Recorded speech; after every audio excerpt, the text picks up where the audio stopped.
Assalamualaikum warahmatullahi wabarakatuh. Apa kabar anak-anak ibu semuanya? Semoga kita dalam keadaan sehat dan tetap semangat. Anak-anak ibu, jangan lupa untuk tetap menjaga protokol kesehatan.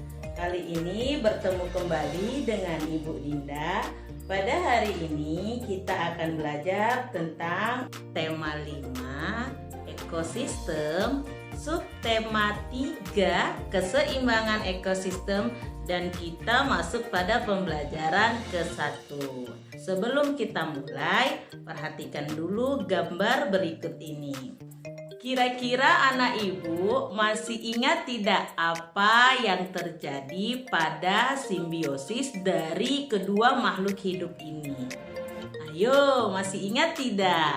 Oke, ibu akan jelasin dulu ya nak. Yang pertama adalah gambar antara kupu-kupu dengan bunga. Hubungan yang terjadi antara kupu-kupu dan bunga merupakan hubungan simbiosis mutualisme. Baik kupu-kupu maupun bunga sama-sama mendapatkan keuntungan.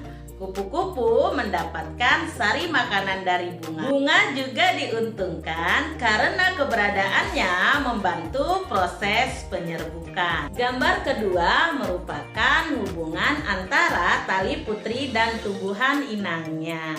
Gambar ini merupakan simbiosis parasitisme, di mana tali putri mendapat keuntungan dengan cara menghisap makanan dari inangnya.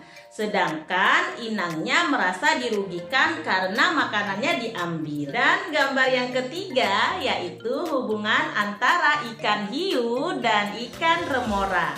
Hubungan ini merupakan hubungan simbiosis komensalisme. Ikan remora diuntungkan karena mendapat sisa makanan dari ikan hiu. Sedangkan ikan hiu tidak dirugikan ataupun diuntungkan dari keberadaan ikan remora. Nah, anak-anak ibu yang cerdas, ketiga contoh gambar tersebut menunjukkan hubungan antar makhluk hidup. Semua makhluk hidup memerlukan makhluk hidup lain untuk mempertahankan hidup. Makanan dan sumber energi lain menjadi salah satu faktor penting terjadinya saling ketergantungan antar makhluk hidup. Bentuk ketergantungan antar makhluk hidup diperlihatkan dalam sebuah rantai makanan dan jaring-jaring makanan. Pada pembelajaran sebelumnya, kita sudah belajar tentang rantai makanan. Lalu, apa itu yang dimaksud dengan jaring-jaring makanan? Nah, anak-anak ibu, untuk mengetahui tentang jaring-jaring makanan, mari kita lanjutkan pembelajaran kita. Ketergantungan antar makhluk hidup dan lingkungannya menjadi bagian dari kehidupan pada sebuah ekosistem.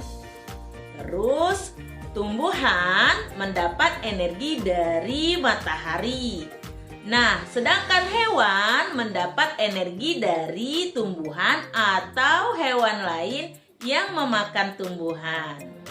Anak-anak ibu yang cerdas, rantai makanan adalah perjalanan makan dan dimakan dengan urutan tertentu antar makhluk hidup. Berikut ini merupakan contoh rantai makanan. Padi merupakan makhluk hidup yang dapat membuat makanannya sendiri, sehingga padi disebut sebagai produsen. Belalang merupakan konsumen yang memakan tumbuhan, sehingga belalang disebut sebagai hewan herbivora. Katak dan ular sebagai konsumen yang memakan hewan lain sebagai sumber energinya, sehingga disebut sebagai hewan karnivora. Ada juga konsumen yang memakan baik tumbuhan maupun hewan lain yang disebut sebagai hewan omnivora. Anak-anak ibu, perhatikan gambar berikut ini.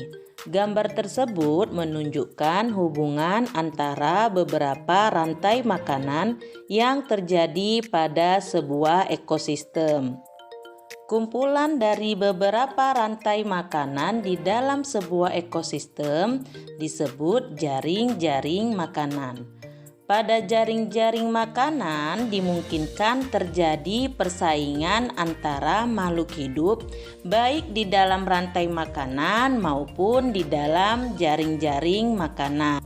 Contohnya, pada gambar tersebut terjadi persaingan antara tikus, belalang, dan ulat yang sama-sama memakan padi.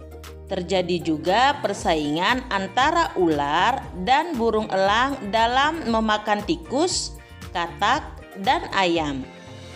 Jika salah satu rantai makanan mendadak punah ataupun hilang, maka akan berpengaruh pada rantai makanan lainnya. Nah, anak-anak ibu, demikianlah penjelasan tentang rantai makanan dan jaring-jaring makanan. Sampai bertemu di video pembelajaran selanjutnya.